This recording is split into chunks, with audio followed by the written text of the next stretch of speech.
Hello, everyone. I hope everyone is doing well. I want to thank our two sponsors for this week's video, Dvar Torah. I first want to thank Steve and Sybil Levison, who are sponsoring in memory of Steve's mother, Edith Levison, Rachel Bat Yona Aleh Shalom, whose yahrzeit was on Thursday. We thank Steve and Sybil, and Steve's mother her neshama should have an aliyah. We also want to thank the Steiner family, who are sponsoring in memory of Joel's parents, Jack and Clarice Steiner, Zichron and Levracha. Their neshama should have an aliyah as well, and we thank the Steiners. Last Shabbos morning, none of us knew. Unfortunately, we found out very soon after Shabbos that the congregation Beth Israel in Colleyville, Texas, had been attacked. The people there were taken as hostages. They were in grave threat, incredible, frightening trauma. A number of hours after Shabbos, thank God we found out that they had escaped bravely and they were okay. But in the articles that I read and different reflections about this very scary and tragic event, I was surprised that no one noted in the Jewish media and Jewish writers that this event took place Shabbos morning of Parshas Bashalach, which includes the story of the attack of Amalek.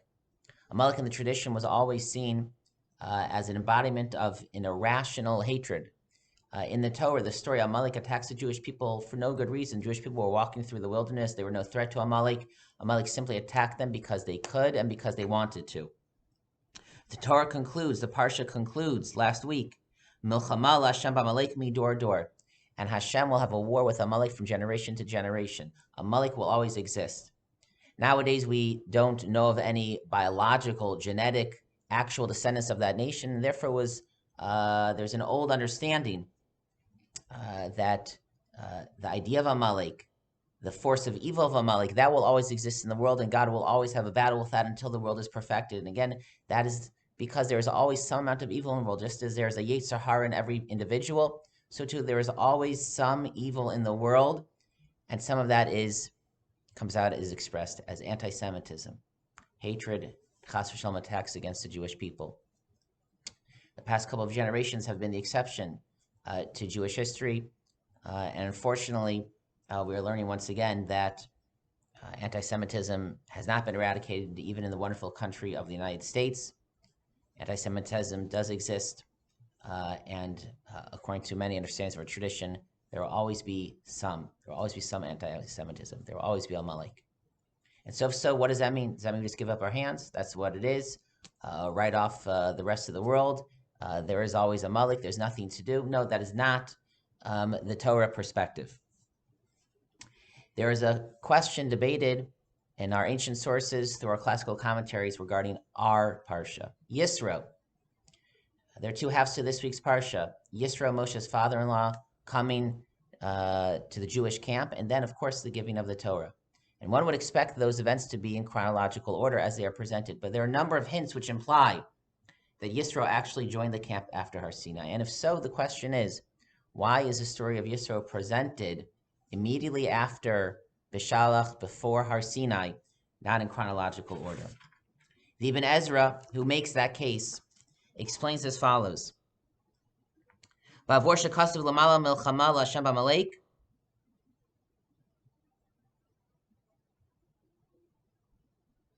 Excuse me. The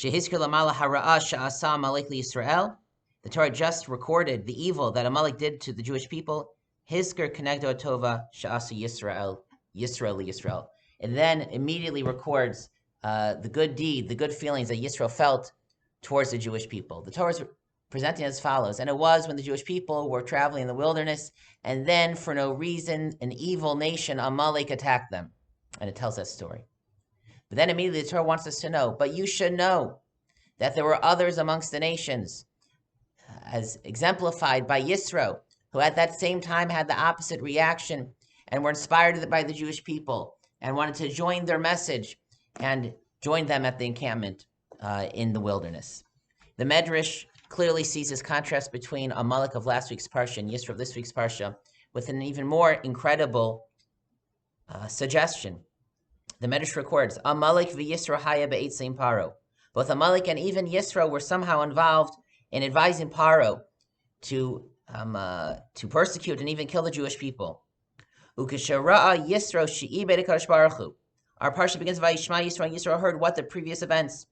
When Yisro heard about the battle with Amalek and that Hashem had, and the Jewish people had won that battle, Toeh va'asa tshuva, Yisro repented. Yisro still had in his heart some amount of ambivalence towards the Jewish people, maybe even some latent anti-Semitism. He could have become Amalek. But Yisro, to his credit, reflected, repented, did tshuva.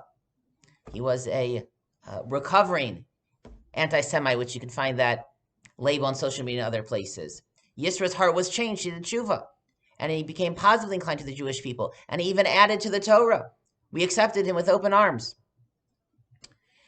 As we said in last week's parsha, Milchama laHashem Amalek midor dor. There will be a battle against Amalek in every generation, and every generation in its unique way. There's no one cause to anti-Semitism, and therefore there's no one solution to anti-Semitism. Sometimes the battle is actually fighting, is pushing back, is challenging, is standing up against enemies. And sometimes it will be through building bridges and developing relationships and learning from and teaching and sharing with other nations and other individuals, in that way limiting anti-Semitism. There will be no one solution. We hope to be partners with Hashem. It's a milchama laHashem. We want to thank Hashem that ultimately no one was physically hurt in the hostage scenario last Shabbos, the Shabbos of Amalek.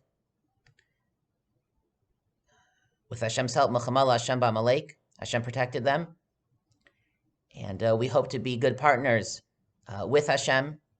We hope to live lives that will inspire more Yisros in the world through living lives of Kiddush Hashem. We daven that Hashem should minimize and protect us from any Amaleks that are still in this world. And we hope that, again, we'll be good partners with Hashem in this milchama which has many fronts. And we hope that to increase the Yisros in the world and get rid of any Amaleks that still remain. Good Shabbos, everyone. I hope everyone will have a wonderful Shabbos. If you're able to make it to Shul and Shabbos, that is, of course, the greatest way to show that Amalek has not won.